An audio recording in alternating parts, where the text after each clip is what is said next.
I'm running free, yeah. I'm running free. Get out my way.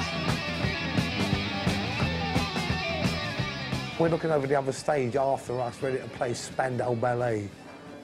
And they're all like looking at us, we're like, you tossers, like off, you know, like you make-up poncy wankers. Like, I was like, they was really nice guys in the end, to be honest with you. But it was an experience, but not one really wanting to repeat.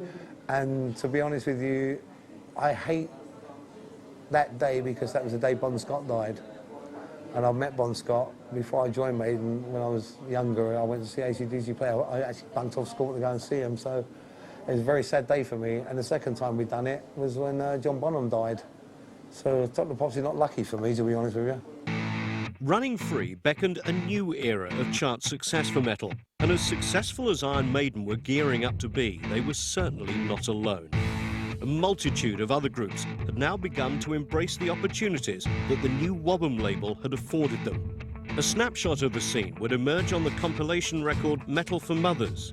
Released on the same day as the Running Free single, it featured 2 Maiden tracks while spotlighting various unsigned acts. Metal for Mothers. This came about as a direct result of the inbound cassettes, demonstration tapes, that grew weekly on the desks of the A&R division of all the record companies and myself.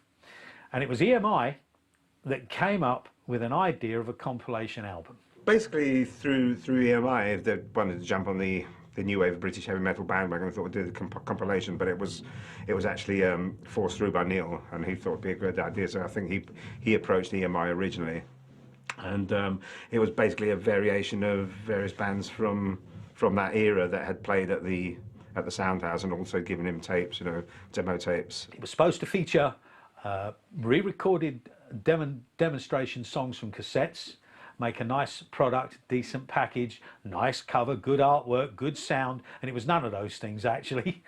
But it did feature 2 songs from Iron Maiden on it, and it did feature Praying Mantis.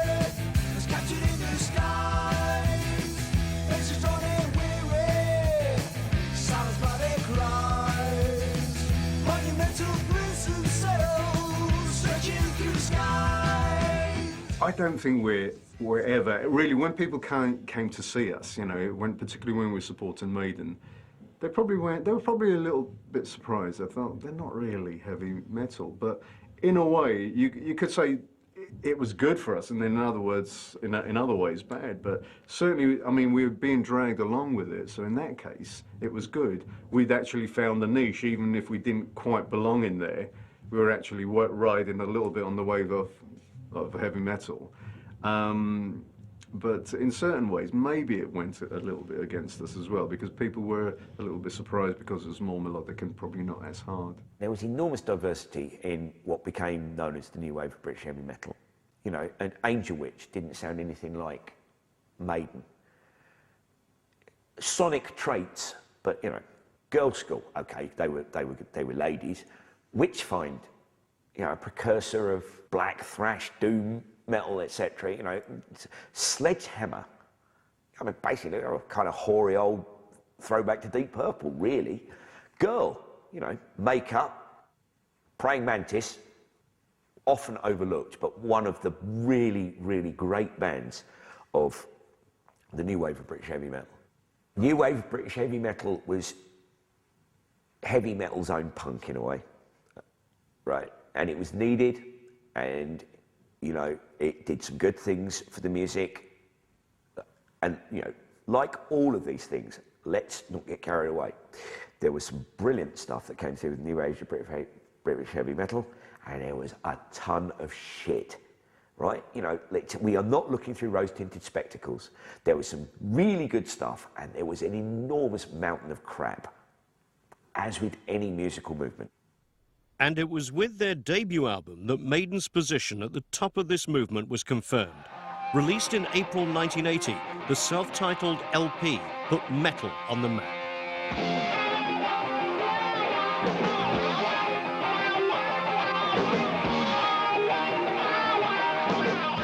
By 1980, there was a select group of metalheads who knew about the new wave of British heavy metal in each of the cities, and people who read sounds.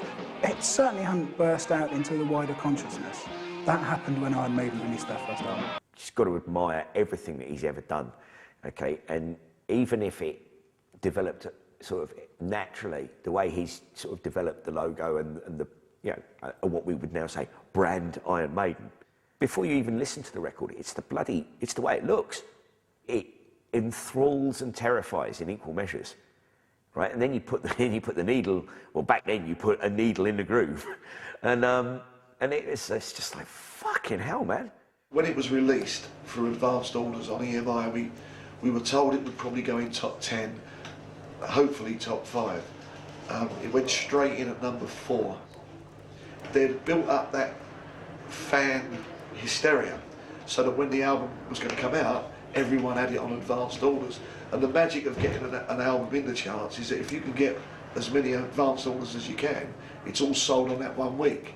So it just went straight in, and we just couldn't believe it. It was unbelievable.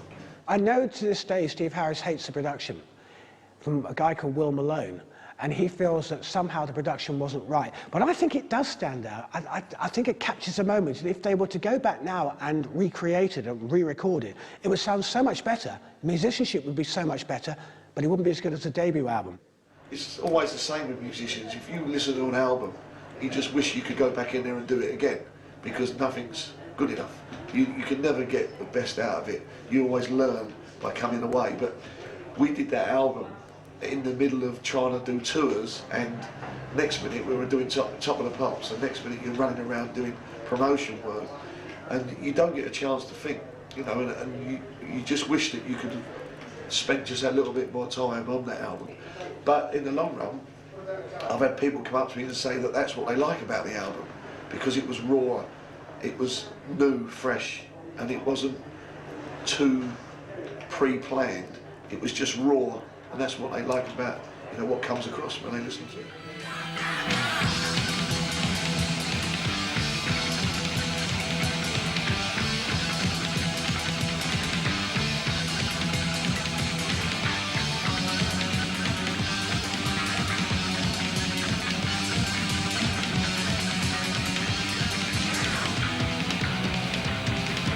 Phantom of the Opera is an epic. It's a marvellous roller coaster of a track that starts off with a very sort of ominous approach, if you want, and obviously inspired by the whole Phantom of the Opera story, and builds from there. It's got harmonies, and then goes into a wonderful instrumental break with chiming guitars that owe something to Wishbone Ash more than anything else, more than Thin Lizzy or more than Judas Priest, as it were. It's very uplifting. Those of us who are privileged to have seen Maiden do that number quite a few times live anyway, we're so excited with the way they captured it on record. And the fact is, that first album has the seeds of something more than just straight-ahead metal. It's not just brutal, it's sophisticated in its own way, has got an energy that's actually quite progressive.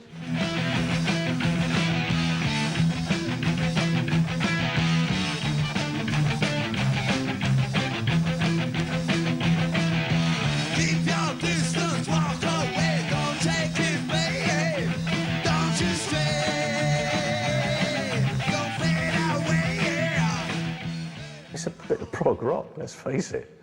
You know, it's just prog rock played a lot faster, really.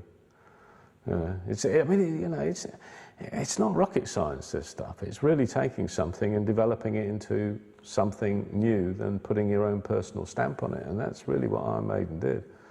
You know, it's like turn up the tempo a little bit on the prog rock that was being